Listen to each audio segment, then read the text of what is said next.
Reels viral star ಆಶಾ ಪಂಡಿತ್ ಇನ್ನಿಲ್ಲ.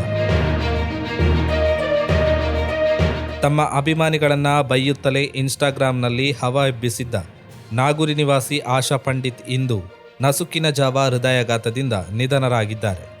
ಇನ್ಸ್ಟಾಗ್ರಾಂನಲ್ಲಿ ಚಿತ್ರವಿಚಿತ್ರ ಬೈಗುಡದಿಂದ ಪ್ರಸಿದ್ಧಿ ಪಡೆದಿದ್ದ ಅವರು ಪಡೀಲ್ ಬಳಿ ಪುಟ್ಟ ಗೂಡಂಗಡಿ ಹೊಂದಿದ್ದರು. ನಿನ್ನೆ ರಾತ್ರಿ ವಾಂತಿ ಮಾಡಿದ್ದು ಇಂದು ನಸುಕಿನ ಜಾವ ಹೃದಯಾಘಾತಕ್ಕೆ ತುತ್ತಾಗಿ ಅಂಗಳದಲ್ಲಿ ಬಿದ್ದಿದ್ದ ಅವರನ್ನ ಆಸ್ಪತ್ರೆಗೆ ಸಾಗಿಸುವಷ್ಟರಲ್ಲಿ ಮೃತಪಟ್ಟರು ಎಂದು ಕುಟುಂಬ ಮೂಲಗಳು ಹೇಳಿವೆ.